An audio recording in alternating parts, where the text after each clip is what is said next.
ससुराल वालों के गोभी के समोसे।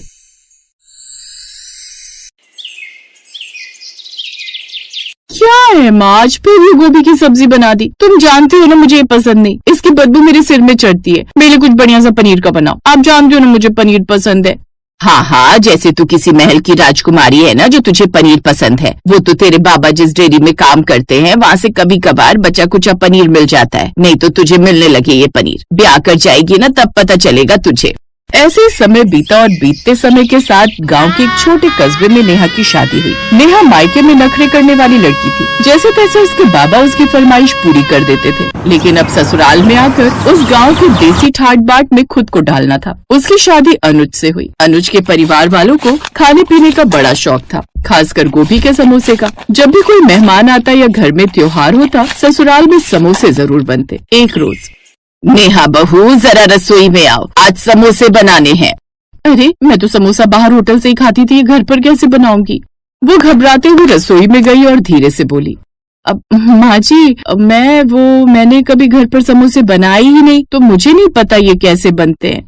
कोई बात नहीं, आज सीख जाओगी। हमारे घर की बहुएं जब तक गोभी का समोसा ना बनाए तब तक उन्हें पूरा घरवाली का दर्जा नहीं मिलता।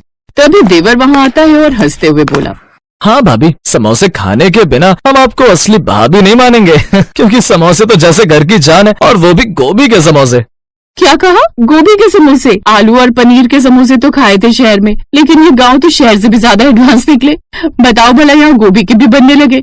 अब घर की सभी औरतें जैसे उसकी जेठानी, सास और नेहा तीनों समोसे बनाने में जुट गई। जेठानी ने गोभी कद्दूकस की, साथ ही अदरक लहसुन पीसा। माँ जी इसमें कितनी मिर्च डालें? बहुत ज्यादा डाल दो तभी तो मजा आएगा। तभी ससुर जी भी आ गए और हंसते हुए बोले, अरे रे, अगर बहुत मिर्ची डाली तो हम बूढ़ों का क्या होगा, पेट में आग लग जाएगी। सास ने तुरंत जवाब दिया, अरे आप तो बस बहाना ढूंढते हैं। 2 कटोरी दही खाते हैं फिर भी सब पच जाता है। नेहा बहू तू जल्दी से आटा गूंथ ले। हैं? मैं माँ जी? हाँ बहू, तू सीखेगी तभी तो आगे बना पाएगी, और वैसे भी ये तेरी पहली रसोई है तो तेरा हाथ तो लगना जरूरी है इसमें। चल अब आटा गूंथ। जी माँ जी। नेहा ने जैसे तैसे आटा गूंथा, फिर पहली बार समोसे बेलने की कोशिश की, पर समोसा तिकोना बनने के बजाय गोल गोल पराठे जैसा दिखने लगा। ये देख उसका देवर मजाक उड़ाने लगा, भाभी ये समोसा है या यूएफओ उड़न तश्तरी? माँ ऐसे समोसे खाएंगे ना सीधा आसमान में पहुँच जाएंगे। चुप रहिए देवर जी, यूँ किसी का मजाक उड़ाना ठीक बात नहीं। और जब आपकी दुल्हनिया आएगी ना तब देखेंगे वो कैसे बनाती है समोसे। इसलिए तो मैंने पहली माँ से बनाना सीख लिए थे, ताकि मेरी पत्नी को ना भी आए तो मैं सिखा दूं। उसकी बात सुनकर सभी खिलखिलाकर हंसने लगते। फिर सास ने समझाते हुए कहा, देखो बहू, ऐसे मोड़ना होता है और फिर ऐसे इसमें गोभी का मसाला भरना होता है। सास ने तुरंत एक सुंदर समोसा बनाकर दिखाया। नेहा ने बार बार कोशिश की, आखिरकार उसका समोसा ठीक ठाक आकार में बन गया।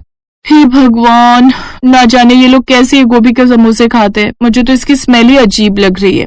फिर धीरे धीरे समोसे तलकर तैयार हुए। रसोई में महक फैल गई। नेहा ने पहली बार समोसे ससुराल वालों के सामने परोसे।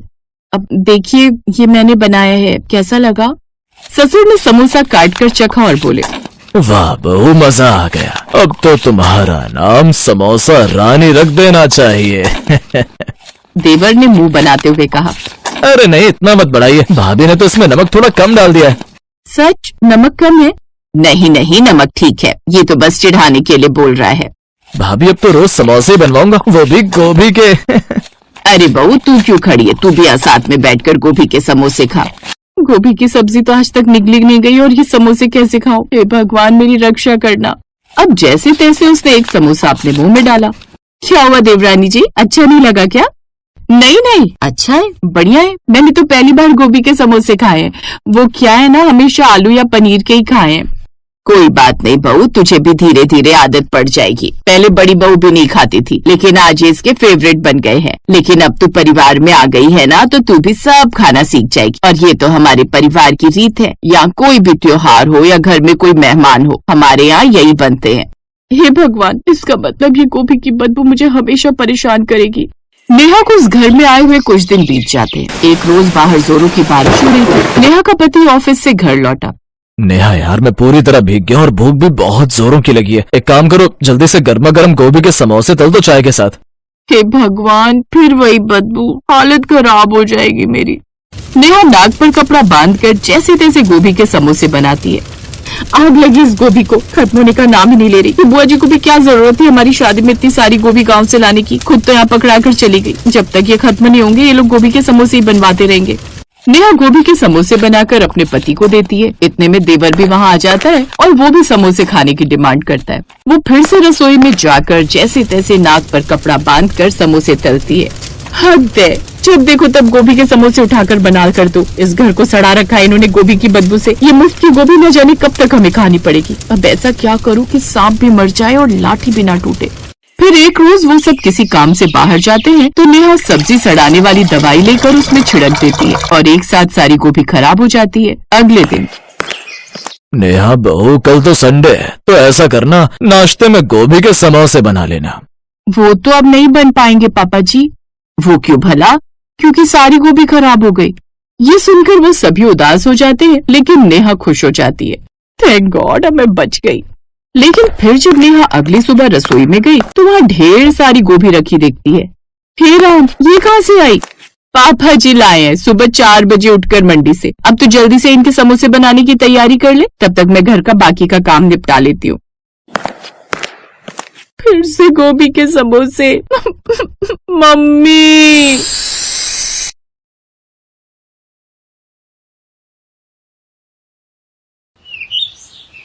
नागपुर शहर के बाजार में रोजाना सुबह मालती कढ़ी चावल समोसे का ठेला लगाती थी।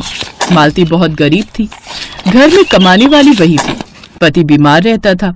2 बच्चों की देखभाल और घर की सारी जिम्मेदारी मालती के ऊपर थी। नागपुर शहर में कढ़ी चावल समोसे के बाजार में और भी ठेले लगते थे, पर मालती के हाथ के कढ़ी चावल समोसे बहुत ही टेस्टी होते थे, जिस वजह से रोजाना मालती इतनी कमाई कर लेती थी जितने से उसके घर का गुजारा हो जाता था। एक दिन मालती ने जब अपना ठेला लगाया तो थोड़ी देर बाद दोपहर में लगभग 1 से 2 बजे के बीच उसके ठेले पर एक बूढ़े पति पत्नी आए। ऐसा लग रहा था मानो वो बाजार में काफी देर घूमकर और सामान खरीद कर आ रहे। दोनों बहुत हंसमुख लग रहे थे। बेटा जी, 2 बढ़िया सी प्लेट कढ़ी चावल समोसे की लगा दो। हमारी मैडम इतनी देर से बाजार में घूम घूम कर थक गई हैं। बिल्कुल अंकल जी, आंटी जी, आप यहाँ बैठो आराम से इस स्टूल पर। मैं अभी आप दोनों के लिए कढ़ी चावल समोसे की प्लेट लगा देती हूँ। कितना टाइम हो गया बेटा इस ठेले को लगाते हुए? पहले तो तुम्हें इस साइड कभी नहीं देखा। आंटी जी 6 महीने हुए ठेला लगाते हुए। पहले सब्जी बेचा करती थी पर उसमें इतनी कमाई नहीं थी। फिर सोचा कढ़ी चावल समोसे का ठेला लगा लूं, तो अभी पिछले 6 महीने से यही लगा रही हूँ। बहुत बढ़िया बनाए, मजा आ गया। इतने स्वादिष्ट कढ़ी चावल समोसे तो पहली बार खा रहे हैं। हाँ, सचमुच बहुत स्वादिष्ट बनाए हैं बिटिया। सुनो जी, क्यों ना हम 50वीं सालगिरह पर जो आप और मैं अपने सभी दोस्तों को बुला रहे हैं, तो मालती के हाथ के बने हुए कढ़ी चावल समोसे कैसे रहेंगे? मालती को ही बोल देते हैं, जितनी प्लेटें चाहिए होंगी हम बनवा लेंगे। विचार तो अच्छा है मालती बेटा। हमारी 50वीं सालगिरह पर हमें वैसे भी कुछ न कुछ बनवाना ही था, तो क्यों ना तुम्हारे हाथों के कढ़ी चावल और समोसे ही बनवा ले। बहुत बढ़िया और स्वादिष्ट डिश है, हमारे दोस्तों को जरूर पसंद आएगी। अगले महीने की 12 तारीख हमारी शादी की सालगिरह होगी। हम तुम्हें 9 या 10 तारीख को बता देंगे। एक काम करो जी, थोड़े एडवांस दे जाओ, बनवाना तो है ही हमने। हाँ, ये ठीक रहेगा मालती बेटा। ये 5000 रुपए रख लो और ये हमारा मोबाइल नंबर है। वैसे तो हम तुम्हें खुद फोन कर लेंगे, पर एक बार फिर भी तुम हमें फोन करके याद दिला देना। ठीक है अंकल जी, मैं याद रखूंगी और मेरे काम में कोई कमी नहीं आएगी। बहुत बहुत धन्यवाद। बूढ़े पति पत्नी चले गए। उस दिन मालती बहुत खुश थी। घर जाकर उसने अपने पति को ये बात बताई। ये तो बहुत खुशी की बात है मालती। सचमुच वो सज्जन कितने अच्छे हैं जो तुम्हें इतना बड़ा ऑर्डर दे गए। पर अगर मैं ठीक होता तो इस काम में तुम्हारी मदद कर देता। तुम अकेले ही इतनी मेहनत करती रहती हो। कोई बात नहीं, अब देखना जब मेरे पास पैसे इकट्ठे हो जाएंगे ना, तब मैं तुम्हारा एक अच्छे से अस्पताल में इलाज करवाऊंगी। फिर तुम बिल्कुल ठीक हो जाओगे। फिर तो हम दोनों साथ मिलकर ये काम करेंगे। बस अभी मैं अंकल आंटी की 50वीं सालगिरह पर अच्छे से ये काम कर लूं। क्या पता उनके यहाँ आए मेहमानों को मेरा काम पसंद आ जाए और मुझे और ऑर्डर मिलने लगे। अगले महीने मालती अंकल आंटी के फोन का इंतजार करने लगी, पर उनकी सालगिरह से एक दिन पहले भी कोई फोन नहीं आया तो मालती परेशान हो गई। अंकल आंटी तो कह रहे थे कि कल उनकी शादी की 50वीं सालगिरह है, पर अभी तक उनका कोई फोन नहीं आया। उन्होंने तो मुझे एडवांस भी दे दिया था। अरे अंकल आंटी का तो फोन ही नहीं मिल रहा। कहीं मेरे फोन में रिचार्ज तो खत्म नहीं हो गया। अरे मदन, तेरे पास तो बढ़िया वाला फोन है ना, जरा एक काम कर ये नंबर मिला दे। मालती के ठेले के पास ही मदन गोलगप्पे पाव भाजी का ठेला लगाता था। मालती ने उसे नंबर मिलाने के लिए कहा। मालती दीदी, व्हाट्सएप कॉलिंग मिल रहा है, लगता है अंकल आंटी विदेश में है। ये लो घंटी जा रही है, आप बात कर लो। हेलो, नमस्ते अंकल जी, मैं मालती बोल रही हूँ। आपका फोन नहीं आया और मैं अपने फोन से मिला रही थी तो मिल नहीं रहा था। ये साथ में मदन है ना, इसने अपने फोन से मिलाया। मालती, अच्छा हुआ तुमने हमें कॉल कर लिया, हम यहाँ पर बहुत परेशान हैं। मैं तुम्हें सब सच बताता हूँ। देखो मालती, हम अपने बेटा बहू के कहने पर उनके साथ विदेश आ गए थे। बहू हमें बहला फुसला कर अपने साथ यहाँ ले तो आई, पर हम यहाँ खुश नहीं हैं। हमें बहू ने नौकर बनाकर रखा हुआ है। यहाँ विदेश में नौकर नहीं मिलते, इस वजह से हमें नौकरों की तरह काम करना पड़ता है। खुद मेरा बेटा और बहू काम पर चले जाते हैं, पीछे से सारे घर का काम मैं और तुम्हारी आंटी करते हैं। हमें यहाँ नहीं रहना। मैं अपने दोस्तों को कुछ नहीं कह सकता, उनसे क्या कहूंगा? उनके सामने मैं कुछ बोलना नहीं चाहता, मैं उन्हें सच नहीं बता सकता। मालती, हमारा एक काम कर दो, हमारे लिए कहीं से टिकट का इंतजाम कर दो, मैं वहां आकर तुम्हें पैसे दे दूंगा। यहाँ हमारे पास पैसे भी नहीं है, हमारे ऊपर बड़ी मेहरबानी होगी, हमारी मदद करो मालती। हमें अपने भारत लौटना है, अपने घर। मालती, और यहाँ नहीं रहा जा रहा, हमारी मदद करो मालती बिटिया, हमारी मदद करो। घबराओ नहीं आंटी, मैं कुछ करती हूँ। अंकल, मैं जल्दी टिकट का इंतजाम करती हूँ। फोन कट जाता है। मालती की आंखों में आंसू आ जाते हैं। वो बुजुर्ग दंपति की परेशानी को समझ रही थी। अब उसके पास एक ही रास्ता था कि वो किसी भी तरह उन्हें भारत लाने के लिए टिकट की व्यवस्था करे। मालती इधर उधर से उधार पर पैसे लेकर अंकल आंटी के लिए टिकट बुक करती है और मदन के फोन से उन्हें टिकट भेज देती है। संजय, अब हम यहाँ नहीं रहेंगे, मैं और तेरी माँ जा रहे हैं। कैसे जाओगे? आपके पास तो वापसी की टिकट भी नहीं है। और हम आपको टिकट के लिए पैसे देंगे नहीं, इससे जब तक आपकी टिकट नहीं होती तब तक आपको यहीं रहना होगा। ये आपकी मजबूरी है। हमारी टिकट का इंतजाम हो गया है बहू। तुम क्या सोचते हो हमारे भारत में हमारी मदद के लिए कोई नहीं है? हमारे भारत में परेशानी के समय रिश्तेदारों से ज्यादा जान पहचान वाले काम आते हैं। है हमारी एक बेटी जिसने हमारी टिकट कर दी है। सुनो जी, सामान पैक कर लिया है, चलो हमारा फ्लाइट का टाइम हो रहा है। आज के बाद हमारा तुम दोनों से कोई मतलब नहीं। तुम दोनों ने हमारा बहुत दिल दुखा लिया। हम दोनों पति पत्नी के जितने भी दिन बचे हैं अपने देश में रहकर गुजारेंगे, लेकिन तुम्हारे पास कभी नहीं आएंगे। बुजुर्ग पति पत्नी अपने बेटा बहू से हमेशा के लिए रिश्ता तोड़ देते हैं और भारत लौट आते हैं। उनके बेटा बहू ने उनके साथ बहुत गलत व्यवहार किया था, शायद इसी वजह से उन्होंने उन्हें माफ नहीं किया। मालती भी अंकल आंटी को देखकर बहुत खुश होती है।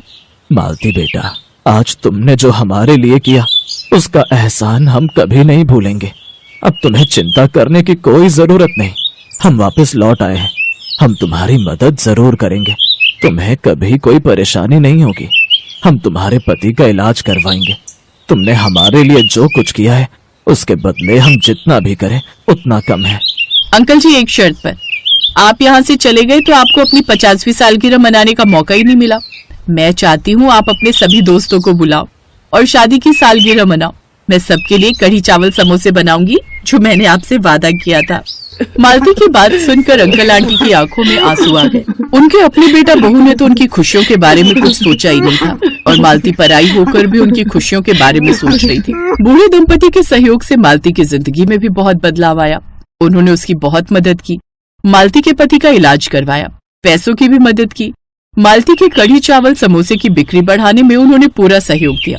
धीरे धीरे मालती ने पैसे कमाकर ठेले से दुकान बना ली। मालती को उसकी अच्छाई का फल मिला। कहते हैं जब हम किसी के साथ अच्छा करते हैं तो बदले में हमारे साथ भी अच्छा ही होता है। इसलिए सदैव सबका अच्छा सोचो तो कभी न कभी हमें उस अच्छाई का फल मिल ही जाता है।